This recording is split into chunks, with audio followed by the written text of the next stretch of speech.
be the theme park capital of the world, but there's so much more here. If you have a day to build into your vacation, there's also some really nice neighborhoods all around. Winter Park, into Winter Garden, into Sanford.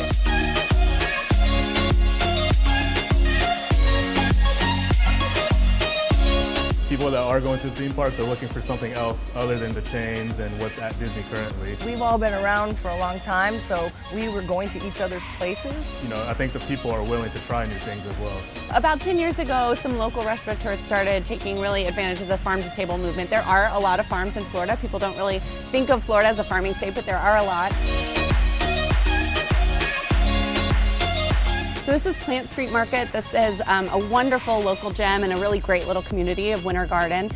Really close to Orlando, a straight shot from the theme parks. It's really fun and easy to get here. And you can kind of dine around, so you can do a little bit of mac and cheese, a little bit of barbecue, and then there's an amazing brewery that was one of the first sort of craft breweries in the area.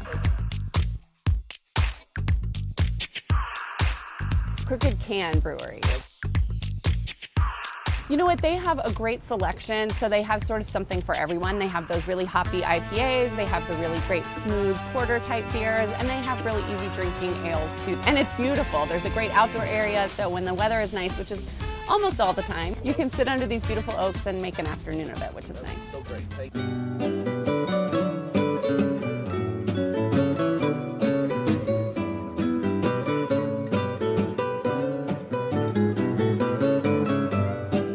Bear is inside the Waldorf Astoria, Orlando.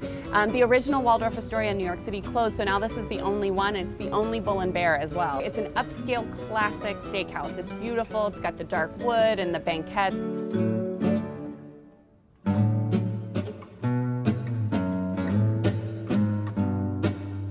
They also have fantastic steaks. They have the tomahawk ribeyes carved tableside. A lot of times have local Florida fish. They do a really nice job with that as well. You can't go wrong.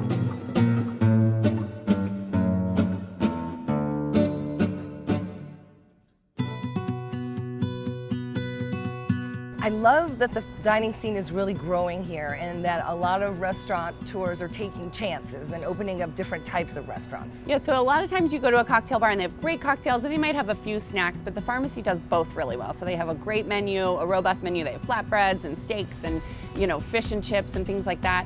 But they also have a really beautiful cocktail menu.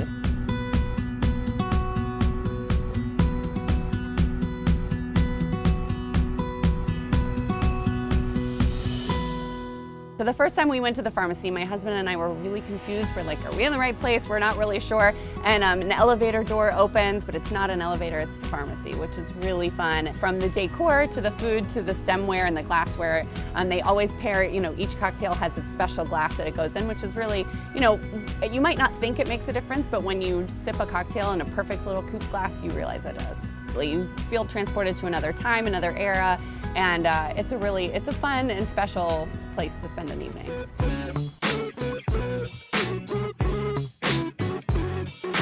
You know, I think we're blessed with a lot of great chefs in our town. I've known John from Badass for 6 years now. So Badass Sandwiches is a really pretty fun place. John Colazzo, the chef there, he started with a food truck that was a huge hit and it was very popular. It really has been a welcome addition to what we call the Milk District in Orlando. There's an Italian deli, there's a German beer house, and then there's Badass Sandwiches.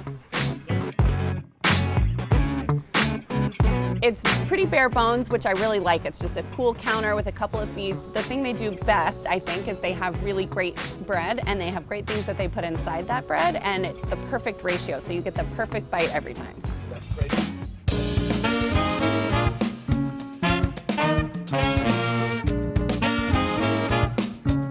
Maxine Sunshine is the perfect gem of a neighborhood restaurant. It is exactly what you want a neighborhood restaurant to be. What we did here with Maxine's is we bought a 1940s grocery store, so it was just a natural to make it a 1940s theme because I already like to dress vintage.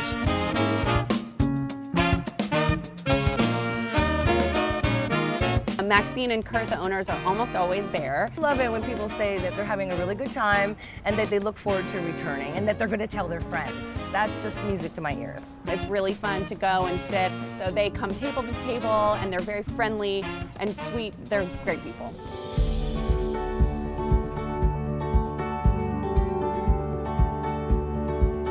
Domu is in my personal top 3 restaurants in all of Orlando. I love it. It is fantastic ramen.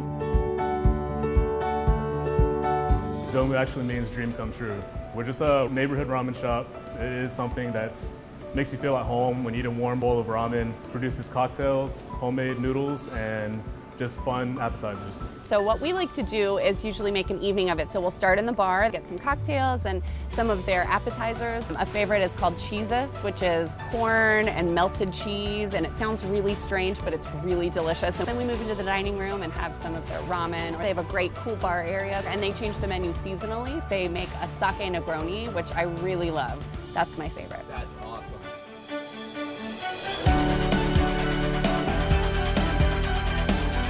I love how far we've come. You know, you can find almost anything you're looking for, and that's really exciting. It's a feeling of camaraderie, it's a feeling of kinship, you know, over a shared excitement that Orlando is what it is.